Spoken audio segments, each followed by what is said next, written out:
Nesse último domingo, dia 3 de novembro de 2019, foi o dia da redação do Exame Nacional de Ensino Médio, ou Enem. E o tema foi a democratização do acesso ao cinema no Brasil. E esse é um tema que eu achei muito bom e muito importante. E um ótimo sinal disso foi o fato desse tema ter gerado muito debate na internet depois. Então, para o episódio de hoje, eu quis fazer esse formato um pouco diferente de vlog, para a gente trocar uma ideia sobre essa redação do Enem. Antes de mais nada, eu só quero dizer que não é a minha intenção hoje fazer uma versão em vídeo de como seria a minha redação caso eu estivesse prestando esse Enem. Porque esse é um tema muito complexo, que pode ser abordado de muitas formas diferentes, que pode falar sobre muitos subtemas diversos e, sei lá, pode ser uma coisa que rende dissertação de mestrado, pode render tese de doutorado, é muita coisa. A minha intenção aqui é defender por que eu achei esse tema bom e importante. Porque depois da prova, principalmente no Twitter, eu vi um debate muito grande entre pessoas que aprovaram o tema e pessoas que não gostaram dele de jeito nenhum. E o mais alarmante para mim foi ver gente desmerecendo esse debate, dizendo que o acesso democrático ao cinema não era tão relevante assim, gente dizendo que isso não era um verdadeiro problema social, gente dizendo que isso era um tema politicamente neutro e... Tá, vamos conversar. A questão é que o acesso democrático ao cinema é sim muito relevante e ele pode nos direcionar para debates sobre problemas sociais muito concretos. E beleza, eu até entendo porque algumas pessoas num primeiro momento podem achar que debater acesso ao cinema, ver filmes no cinema não seria tão importante assim, porque a verdade é que muitos de nós crescemos com o privilégio de poder ver os filmes que a gente quisesse na hora que a gente quisesse. Só que a partir do momento que a gente se coloca na posição e na perspectiva de quem não cresceu com esse privilégio, a questão fica mais complexa. Por exemplo, um dos próprios textos motivadores da redação apontava como mudou a distribuição de salas de cinema no Brasil ao longo das décadas. Com o passar dos anos, vários cinemas de rua foram morrendo e a maioria das salas de cinema começou a se concentrar em shopping centers. E isso fez com que a maioria das salas de cinema ficassem concentradas em áreas urbanas de renda mais alta, deixando para trás áreas como periferias e cidades do interior.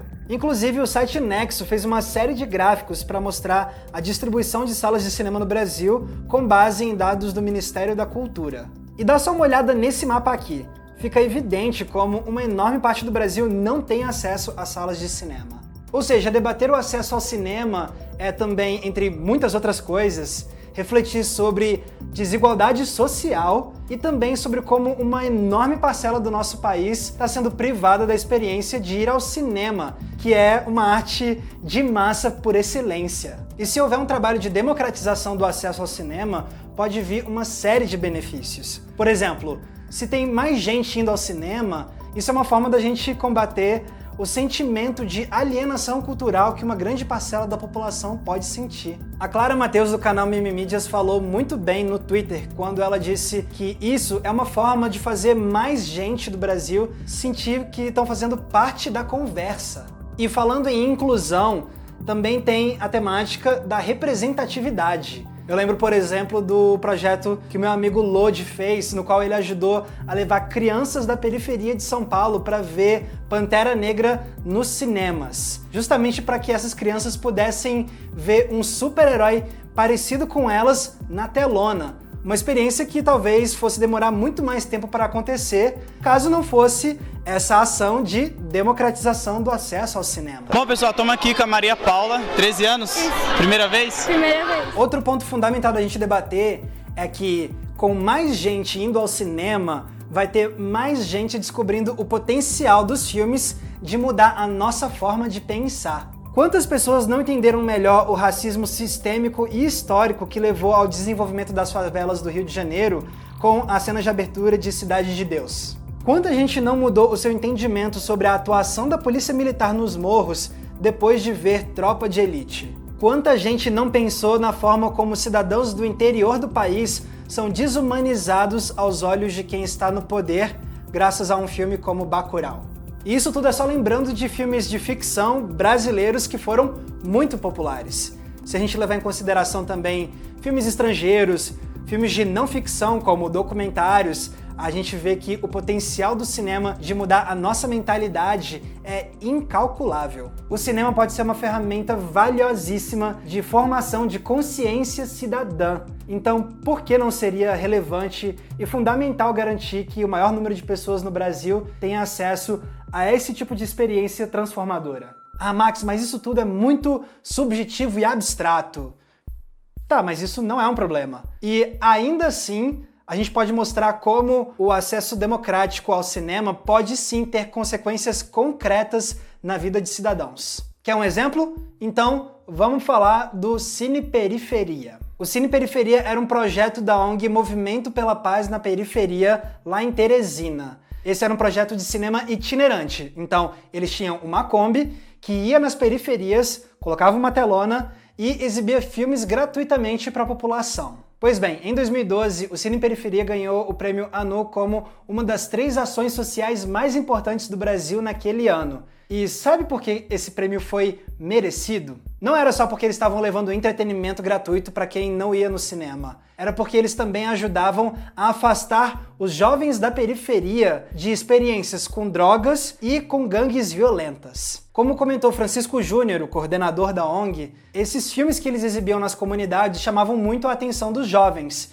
E aí os jovens se interessavam ainda mais pela ONG, começavam a frequentar a sede da ONG, e aí eles participavam de cursos de capacitação e eles tinham ajuda para procurar emprego. Ou seja, graças a um projeto de acesso democrático ao cinema, muitos jovens de periferia conseguiram uma oportunidade para se afastar do crime. E isso é fantástico. E bom, tendo dito isso tudo, também acho importante apontar que não era todo mundo que criticou o tema da redação que estava dizendo que o acesso ao cinema era completamente irrelevante. Muitos admitiram que essa é uma pauta importante sim, mas que a prova deveria ter abordado outros temas que são mais importantes, como segurança, educação, saneamento básico, alimentação. Mas é aí que tá, eu não tô dizendo que acesso ao cinema é a coisa mais importante do mundo. Isso aqui não é uma competição de temas, gente. Até porque esses assuntos podem se complementar. A gente acabou de ver como o acesso democrático ao cinema te dá a oportunidade de debater educação, segurança pública, distribuição de renda no Brasil.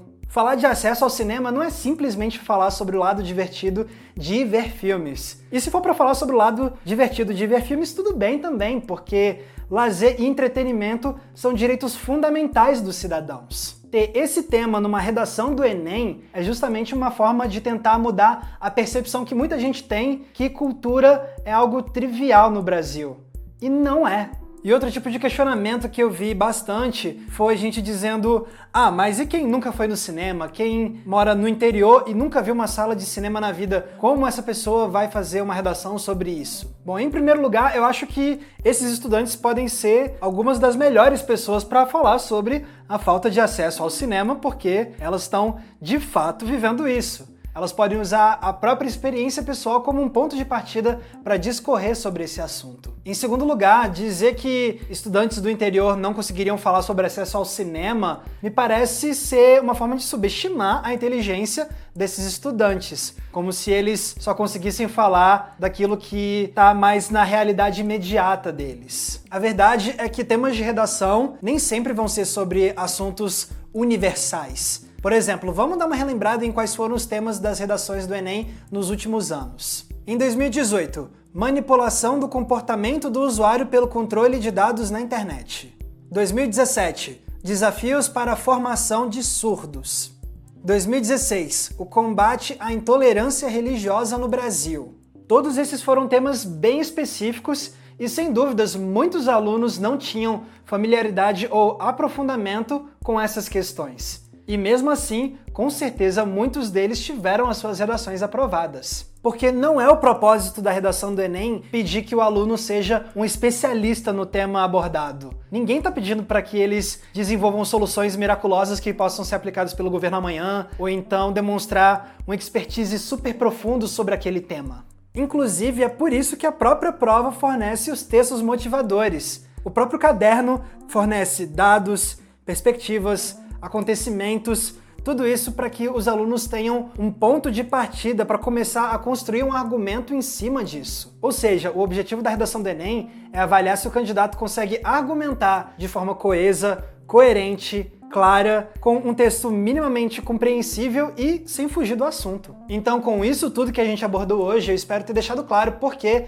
eu acho que o Enem fez sim uma ótima escolha de tema para a redação desse ano. E se vocês estão inscritos aqui no Entre Planos, se vocês acompanham o meu trabalho há algum tempo, provavelmente é porque vocês amam cinema e porque vocês sabem do poder que os filmes têm de ir além do entretenimento e, de fato, mudarem as nossas vidas. Então, por que não defender que mais pessoas ainda tenham a oportunidade de viver isso com os filmes também? Não subestimem o poder que o cinema, que a arte, que a cultura como um todo tem de nos ajudar a construir uma sociedade melhor, mais justa, mais igualitária.